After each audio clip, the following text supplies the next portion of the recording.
Now, nínú fídíò yìí a máa sọ̀rọ̀ nípa charging IC. A máa sọ̀rọ̀ nípa role tí charging IC tó máa ń play nínú mobile phone especially. By the end of this video, ẹ gbọ́dọ̀ understand iṣẹ́ tí charging IC ń ṣe. So tí phone bá ní charging problem, ẹ máa lè mọ bẹ́ẹ̀ ṣe máa attack ẹ̀ àti irú àwọn problem wo ni phone lè ní tó jẹ́ wípé ẹ máa need láti consult charging system ẹ̀. Now, topic yìí a máa wọnú ẹ̀ dáadáa to some extent, even though a lè discuss ẹ̀ tán, but I want you to know that àwọn important clue tẹ́ ní láti mọ̀, tẹ́ ní láti understand gẹ́gẹ́ bí technician máa jẹ́ kí ẹ mọ̀. And along the line, this particular phone kò charge. This is a small phone. A máa ní láti ṣe ilé along the line. So tá a bá ṣe tán, a máa fòun náà get a result. Nítorí pé bí charging system ṣe máa ń ṣiṣẹ́ ó yàtọ̀tọ̀ síra wọn. Depending on the model, ó yàtọ̀tọ̀ síra wọn tí mò ń sọ, kò kí ń ṣe wípé function kan náà play o. But iṣẹ́ tí charging system ṣe lórí phone yìí, òun kọ́ ni charging system ṣe lórí eléyìí. Òun náà kọ́ ni iṣẹ́ tí charging system tó ń ṣe lórí àwọn Samsung S series. Ìdí ni wípé àwọn mobile phone kan wà tí charging IC wọn bá ní short, phone yẹn ò ní tàn. Àwọn kan wà tí charging IC yẹn tí ò bá ní short tó kàn daṣẹ́lẹ̀, phone yẹn máa tàn. Àwọn kan wà tó yẹ pé tí charging IC kò bá ní short tí kò dẹ̀ tún ṣiṣẹ́, phone yẹn ò dẹ̀ ní tàn. Irú àwọn phone wo ni? That's why we call all these things smartphones. So by the end of this video, you must be able to differentiate and at least understand 3 or 4 rows of charging IC from the charging section of a mobile phone. Now, what are the suspects? Let's go into the detail of charging IC. Now, for you to understand how charging IC works, ẹ jẹ́ ká bẹ̀rẹ̀ láti elementary parts. One of the method of diagnosing is observation. Mo ti sọ fún àwọn tó jẹ́ student pé if you don't know how to observe, you cannot be a competent technician. As how, right? Tí o bá kọ́kọ́ ní mobile phone tàbí mobile board, o gbọ́dọ̀ lè ṣe physical observation for that particular board. Ìdílé léyìí, tá bá ń ṣe class mi lọ́wọ́ ta ní kí students kó sọ nǹkan tó wà lórí so line, they will not understand. They will be looking for way pé ibo ni line yẹn wà, ibo ni line yẹn wà. Nǹkan tó máa ń fà ní wípé majority ò kí ń observe PCB dáadáa. Ṣé rí àwọn point tó máa wà káàkiri yìí, point kékèké yìí, they were not there for fun. Wọ́n sí lórí phone fún camouflage tàbí bóyá àwọn tó produce phone yẹn ṣe mistake fi síbẹ̀. They are serving a purpose. Most of the dots tẹ́ máa ń rí káàkiri àwọn ilé, the general name is test point. General name fún gbogbo wọn, although there is a particular one that is TP on its own tó jẹ́ personal test point, but all these were test points. Now, tẹ́ bá wo ibi báyìí, ẹ wo critically, you can see VBus here. This is a VBus line. This is a DM line. This is a DP line. Now, bó ṣe wà lẹ́yọ kọ̀ọ̀kan yìí ni wọ́n ní orúkọ. As a technician tó ń ṣiṣẹ́ lórí mobile phone, you must know the meaning. Kò ń ṣe àwọn orúkọ kan tó le tàbí tó special. Kò sí nǹkan kan tó special nínú àwọn orúkọ yẹn. VBus, voltage bus ni. Then from the bus itself, ṣé bá lọ wo meaning USB, universal serial bus. I think with that USB universal serial bus with voltage box yìí, you should be able to give the full meaning of what VBus is. Now, this is DM. When you are talking about charging connection, there is something we call data line. What are the data line? Before the ID line, we have the data positive, the data negative. DM could be the data manager. The same thing lower from data point no. DP, any test point no. Now, what is this one line? It's called VBAT. Up to this point, it will be the VBAT line. This could be the NTC line. Okay, it's even called battery on. Lórí àwọn device mi, this particular battery on, this particular line, it will not be tagged as battery on their own. Wọ́n lè pè ní NTC, especially lórí itel. itel kì í like kán máa lo battery on fún. Wọ́n lè lo battery ID tàbí kán lo NTC. So tó bá ní kẹ́ wá NTC line àti battery online, they were the same thing, but just that pé orí mobile phone tó ti ń béèrè battery on ó yàtọ̀ sórí mobile phone tó ti ń béèrè data line. Now this one is telling you that this is the VBAT line. Point lele ṣe pé soda ti wà lórí ẹ̀. Now this is the GND. This is the power key. This is the GND again. Like wọ́n ti kọ́ sí orí ẹ̀ fún easy identification. Àwọn mobile phone kan wà tí wọ́n kì í kọ́ sórí ẹ̀. Look at this one for example. Nothing is written on it, but those points were present just for you to identify it. Those points gbogbo ẹ̀ ló present, but wọn ò fún lórúkọ. This one fún easy reference náà ṣe fún eléyìí lórúkọ. But tá bá ní ká wo àwọn míì díẹ̀ náà máa fún lórúkọ bẹ́ẹ̀. Look at this one also. Kò sí label lára àwọn points yẹn. But if you can observe critically, you can still be able to tell. Generally, if this place is GND, this will be the VBus line. And if you look at this side very well, you see that this thick line is connected to VBus. Right? This thick line is connected to VBus. Isn't it? Ó jọ bí ẹni tó connect mọ́ VBus ni is VBAT line. Yeah. If you observe it. This particular one to one B probably could be the NTC line. This one or this. Now, where is the VBus line? Where is the VBus point for this phone? Ẹ jẹ́ ká wá síta. Tá bá fẹ́ wá nísìn a máa fi multimeter wá. Ẹ lè fi multimeter síbí. Kẹ́ fi touch anywhere nínú àwọn other points yìí. In tó bá ti sound pẹ̀lú ẹ̀, ibẹ̀ ni VBus line wà. Now, tó bá yẹ pé ẹ fẹ́ inject voltage sí phone yìí, ẹ ti mọ bí tí VBus ẹ wà, ẹ ti mọ bí tí VBAT ẹ wà. It's just like pé ẹ fẹ́ connect battery mọ́ phone yìí sí. Tẹ́ ti rí VBAT line. So tẹ́ bá fẹ́ solder battery mọ́, ẹ ní láti solder ẹ̀ mọ́ bí orí point yẹn. Lẹ máa solder ẹ̀ mọ́. Torí ẹ̀ la ṣe ń pe àwọn line yẹn ní test point. Now, tẹ́ bá fẹ́ fi charger sí nísìn, bóyá 5 ẹ fẹ́ so charger mọ́ directly, ẹ fẹ́ inject 5 volts, bí kẹ́ fi wo charging line ẹ̀. Ṣé output ẹ̀ pé débi báyìí. Tẹ́ bá ti wá VBus point, assume VBus point ẹ̀ lélẹ̀. Tẹ́ bá ti connect positive mọ́ bí, tẹ́ wá GND ní gbogbo body, gbogbo board ráúráú GND ni ọbọ̀yẹ dídí wà GND. Ìgbà míì àwọn line eléyìí ò kí ń jẹ́ GND. Tẹ́ kàn máa connect ẹ̀ mọ́, ó máa fún yín ní result nǹkan tẹ́ ń fẹ́. Ẹ ní láti understand ìkíní in detail.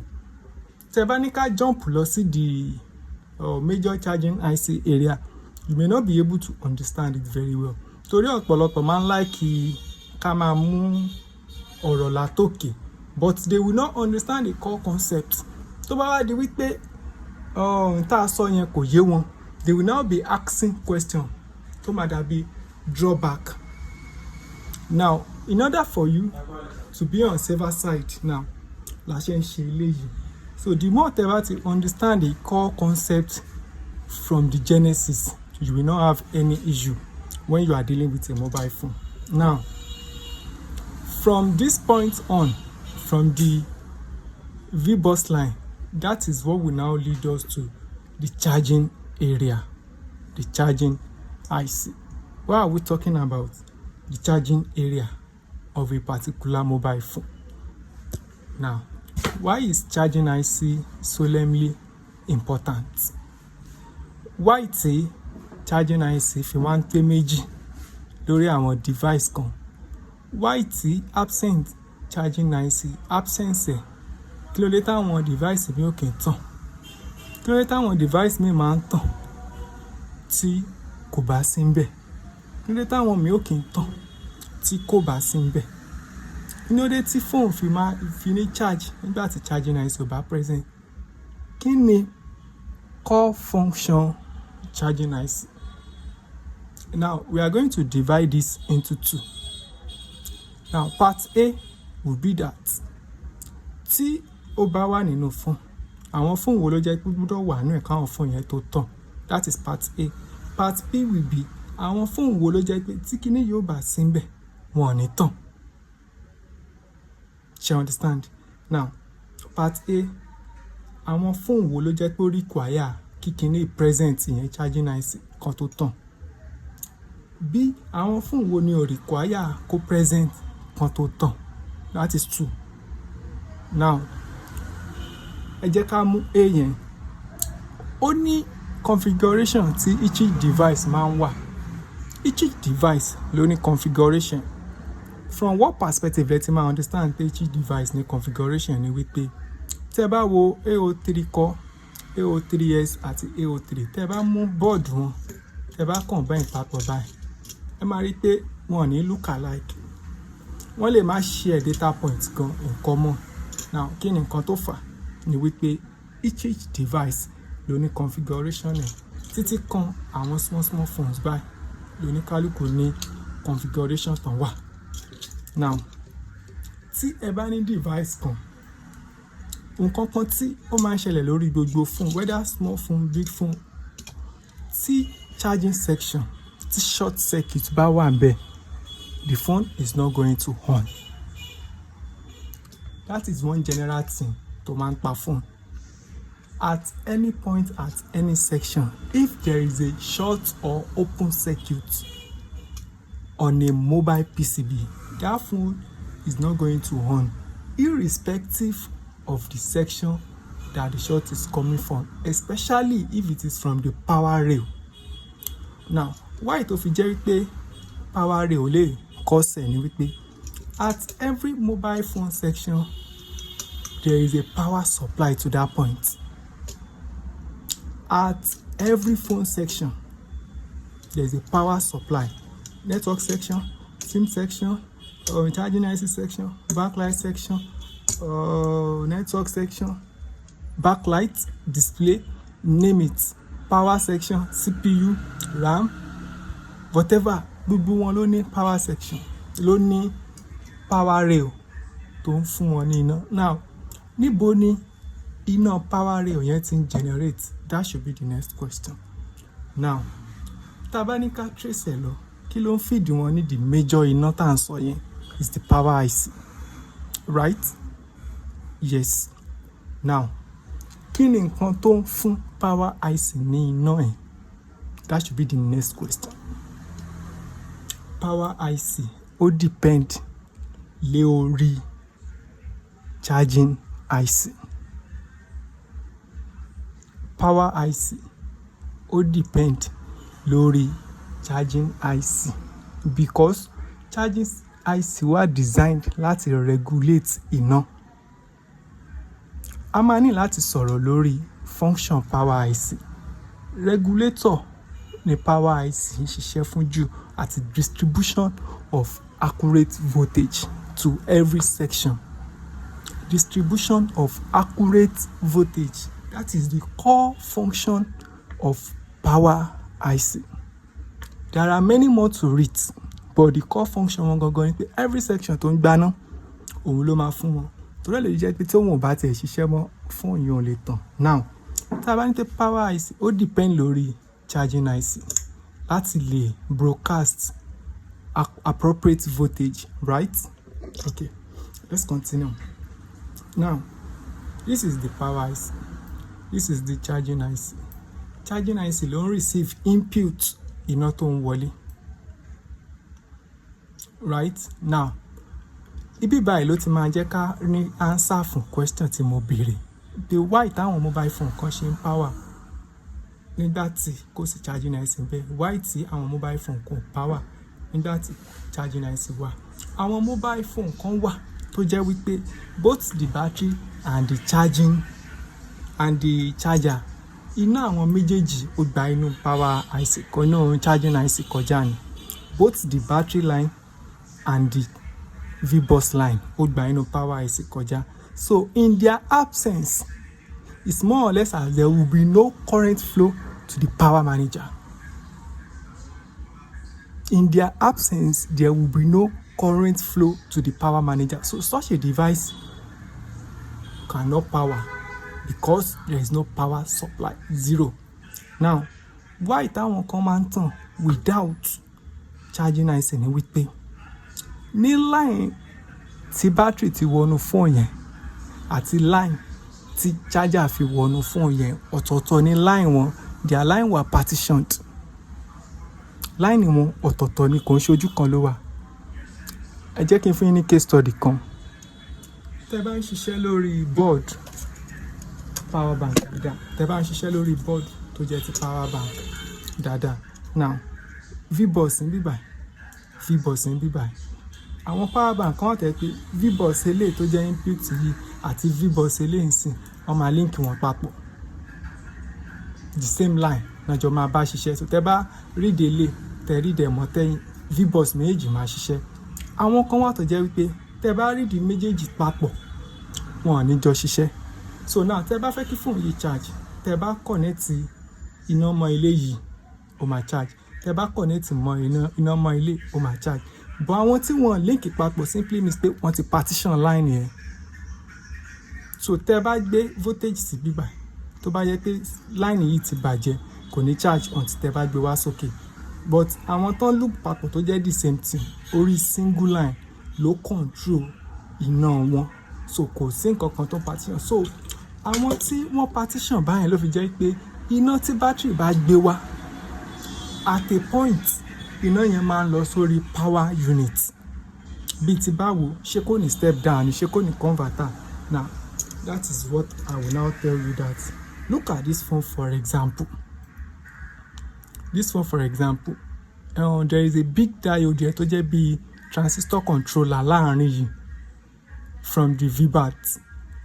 Kí ni iṣẹ́ eléyìí ni wípé ó step up iná yẹn from 3 point whatever tẹ́lẹ̀ bá dispense to 4 point something depending on the ability of the charging IC. Lòun generate straight from battery without charger. Now, ó ti fún call line power rail ní voltage tó need at that moment.